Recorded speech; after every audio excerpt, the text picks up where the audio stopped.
आज की यह जानकारी उन सभी पेंशन भोगियों और सेवानिवृत्त कर्मचारियों के लिए बहुत महत्वपूर्ण है जिनका वर्तमान और भविष्य सीधे उनकी पेंशन, उनके अधिकारों और उनकी आर्थिक सुरक्षा से जुड़ा हुआ है। क्योंकि हाल के दिनों में कुछ ऐसे संकेत, पहल और चर्चाएं तेज हुई हैं जिनसे आने वाले समय में बड़ा बदलाव संभव है। और यही वजह है कि हर अपडेट को समझदारी से, ध्यान से और आधिकारिक स्रोतों की पुष्टि के साथ देखना जरूरी हो जाता है ताकि किसी भी अफवाह या अधूरी बात से भ्रम न फैले और आप सही निर्णय ले सकें। सबसे पहले बात करते हैं यूनियन बजट 26 से जुड़ी उस चर्चा की जो देश भर में सबसे अधिक सुनाई दे रही है। रिटायर्ड कर्मचारियों के लिए EPS 95 के फ्रेमवर्क में रिव्यू की जरूरत और मौजूदा आर्थिक परिस्थितियों के अनुसार उसमें आवश्यक समायोजन। यह मुद्दा अब केवल बातचीत तक सीमित नहीं रहा बल्कि एक गंभीर मांग के रूप में सामने आ रहा है, खासकर उन लाखों पेंशन भोगियों के लिए जो लंबे समय से न्यूनतम पेंशन की बहुत कम राशि पर जीवन चलाने को मजबूर हैं। महंगाई जिस गति से बढ़ी है, रोजमर्रा की चीजें, दवाइयां, इलाज, किराया और घर के खर्च सब कुछ कई गुना महंगा हुआ है, लेकिन न्यूनतम पेंशन में सालों से बड़े बदलाव की उम्मीद पूरी नहीं हो पाई। और इसी वजह से आज यह सवाल और भी तेज हो गया है कि क्या अब इस पर निर्णायक कदम उठाया जाएगा। कई कर्मचारी संगठनों का तर्क बहुत सीधा है, जब लागत बढ़ती है तो पेंशन की न्यूनतम राशि भी व्यावहारिक स्तर तक आनी चाहिए ताकि बुजुर्गों को सम्मानजनक जीवन मिल सके और उन्हें अपने ही योगदान के बाद बुनियादी जरूरतों के लिए दूसरों पर निर्भर न रहना पड़े। इसी संदर्भ में यह भी बताया गया कि 6 जनवरी को भारतीय मजदूर संघ के प्रतिनिधि मंडल ने केंद्रीय श्रम एवं रोजगार मंत्री से मुलाकात कर इस मांग को मजबूती से रखा था और चर्चा यह रही कि इस पर गंभीरता से विचार करने का आश्वासन भी मिला है।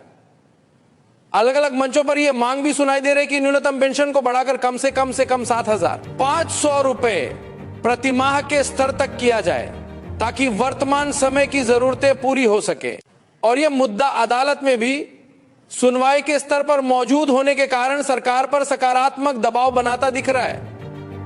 अगर यूनियन बजट 26 में इस दिशा में कोई ठोस घोषणा, रोड मैप आता तो यह वास्तव में पेंशन भोगियों के लिए बड़ा मोड़ साबित हो सकता है और यह संदेश भी जाएगा कि जिन लोगों ने अपने जीवन का बड़ा हिस्सा सेवा में लगाया, उनके सम्मान और सुरक्षा को प्राथमिकता मिल रही है। अब दूसरी अहम खबर की तरफ चलते हैं जो कर्मचारी भविष्य निधि संगठन की सेवाओं को अधिक आसान, अधिक पारदर्शी और लोगों के लिए अधिक उपयोगी बनाने की दिशा में दिखाई दे रही है। कई बार देखा जाता है कि पेंशन दावा, PF निकासी, खाता अपडेट, लिंकिंग या दस्तावेजों की प्रक्रिया में सामान्य व्यक्ति को तकनीकी परेशानी होती है। खासकर बुजुर्गों के लिए यह काम और भी कठिन हो जाता है क्योंकि बार बार कार्यालय जाना, लाइन में लगना और कभी कभी छोटे छोटे कारणों से फाइल लौट आना, यह सब बहुत थका देने वाला होता है।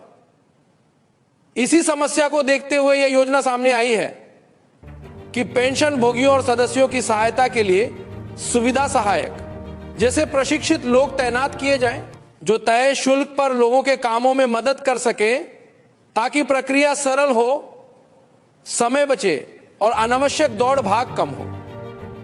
इसका सबसे बड़ा लाभ उन वरिष्ठ नागरिकों को मिल सकता है जिनके लिए स्वास्थ्य कारणों से बार बार निकलना संभव नहीं होता और जो घर बैठे सही मार्गदर्शन और सहायता चाहते हैं। इस पहल का एक सकारात्मक पहलू यह भी है कि जब प्रक्रियाएं सरल होंगी और व्यक्ति को सही दिशा में मदद मिलेगी तो गलतियां कम होगी, फॉर्म रिजेक्ट कम होंगे और लोगों का भरोसा बढ़ेगा। लेकिन साथ ही यहां सावधानी भी जरूरी है। कोई भी सेवा लेने से पहले यह देखना चाहिए कि सहायक वास्तव में अधिकृत या मान्य प्रक्रिया के तहत काम कर रहा है या नहीं, ताकि किसी भी गलत व्यक्ति के हाथ में निजी जानकारी न जाए और किसी तरह की धोखाधड़ी की संभावना खत्म की जा सके।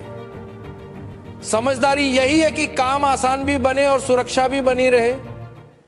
अब तीसरी बड़ी खबर उन नए नियमों और सुधारों की है जो हाल में पेंशन व्यवस्था को ज्यादा स्पष्ट, तेज और जिम्मेदार बनाने के लिए सामने आए बताए जा रहे हैं। सबसे पहले दावा प्रक्रिया को डिजिटल और कागज विहीन बनाने की दिशा में जोर दिया जा रहा है ताकि सदस्य भारी दस्तावेज लेकर दफ्तरों में न घूमे, ऑनलाइन पोर्टल पर जरूरी कागजात अपलोड कर सके और आवेदन जमा करने की सुविधा सरल हो। इससे न केवल समय की बचत होगी बल्कि दस्तावेजों के खोने, खराब होने या फाइल आगे पीछे होने जैसी समस्याएं भी कम हो सकती है। दूसरा सुधार जीवन प्रमाण पत्र की प्रक्रिया से जुड़ा है जो पेंशन भोगियों के लिए हर वर्ष एक बड़ा कार्य बन जाता है। अब अगर इसे घर बैठे मोबाइल के जरिए आसान सत्यापन के साथ पूरा करने की दिशा में व्यवस्था मजबूत होती है तो यह उन लोगों के लिए बहुत राहत देगा जिनकी उम्र अधिक है, जो दिव्यांग हैं या जिनके लिए बैंक या कार्यालय तक जाना कठिन होता है। इस तरह की सुविधा जितनी व्यापक और स्थिर होगी उतनी ही पेंशन भुगतान की निरंतरता बनी रहेगी और लोगों का तनाव कम होगा। तीसरा महत्वपूर्ण बिंदु पेंशन भुगतान में देरी पर नियंत्रण और जवाबदेही तय करने से जुड़ा है। बहुत से पेंशन भोगी ये शिकायत करते हैं कि भुगतान समय पर नहीं आता और घर का बजट बिगड़ जाता है, दवाइयों और जरूरी खर्चों पर असर पड़ता है। अगर स्पष्ट निर्देश लागू होते हैं कि हर महीने तय तारीख से पहले पेंशन खाते में पहुंचनी चाहिए और अनावश्यक देरी की स्थिति में जिम्मेदारी तय होगी तो यह एक मजबूत सुधार माना जाएगा, क्योंकि पेंशन केवल रकम नहीं होती, बुजुर्गों की ये जीवन की स्थिरता होती है। बुजुर्गों की और समय पर मिलना उनकी गरिमा और सुरक्षा दोनों से जुड़ा है। चौथा बड़ा बदलाव उच्च पेंशन विकल्प से जुड़े लंबित आवेदनों की प्रक्रिया को गति देने से जुड़ा माना जा रहा है। बहुत से लोगों ने आवेदन किए और कई केस लंबे समय तक अटके रहे जिससे अनिश्चितता बनी रही।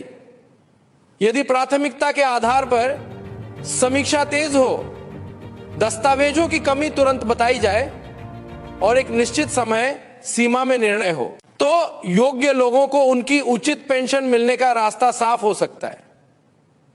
यहां भी सलाह यही है कि दस्तावेज सही रखें, पोर्टल अपडेट देखें और किसी भी नोटिस या अतिरिक्त मांग का समय पर जवाब दें ताकि आपका मामला लंबा न खींचे। पांचवा सुधार हेल्प डेस्क और शिकायत निवारण तंत्र को मजबूत करने से जुड़ा है। अक्सर पेंशन भोगियों को यह समझ नहीं आता कि समस्या कहां दर्ज करें, किससे संपर्क करें और जवाब कब मिलेगा।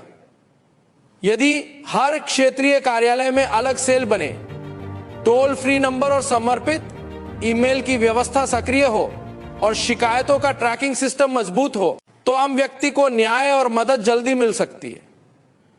सबसे जरूरी यह है कि व्यवस्था केवल कागजों पर नहीं बल्कि व्यवहार में दिखाई दे और पेंशन भोगी को बार बार अपनी बात दोहरानी न पड़े।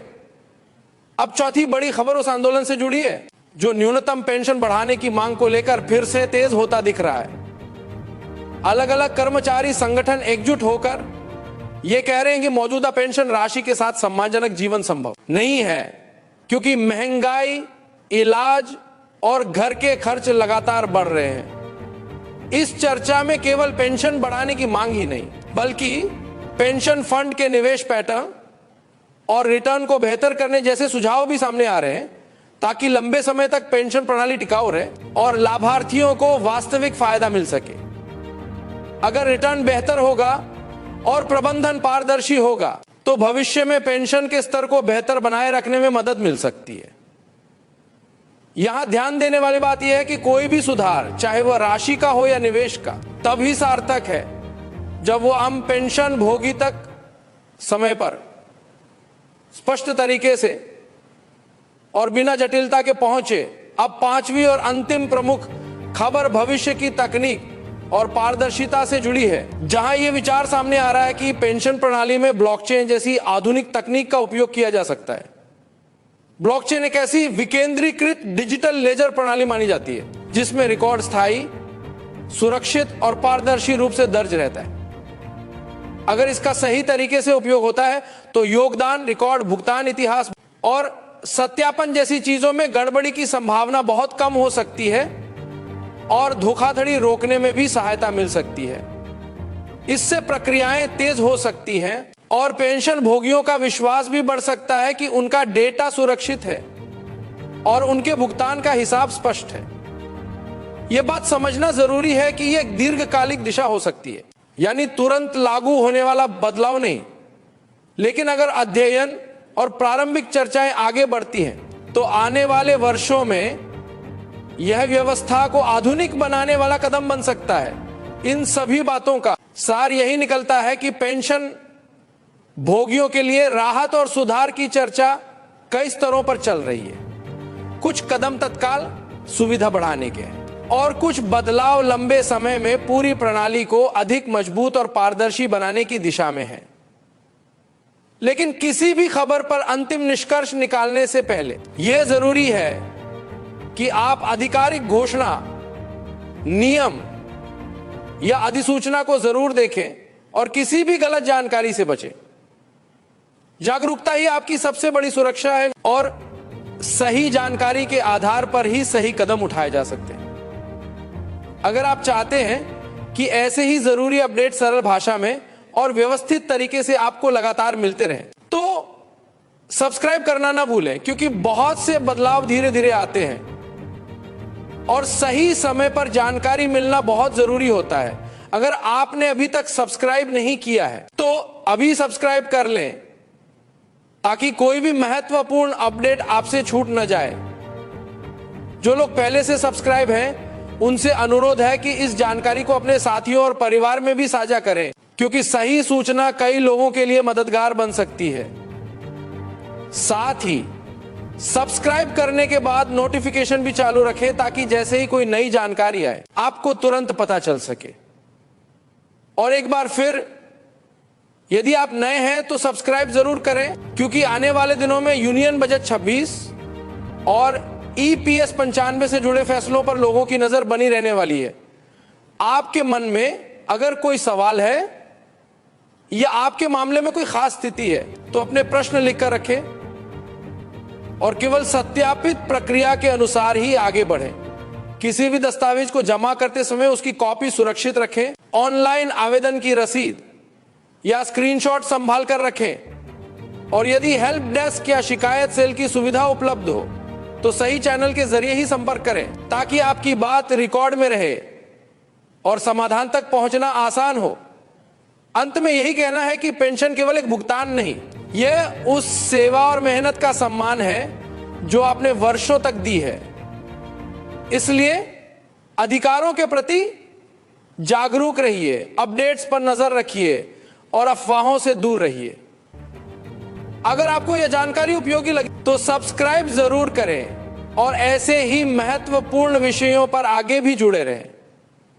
आप सबका बहुत बहुत धन्यवाद। अपना ख्याल रखिए और स्वस्थ रहिए।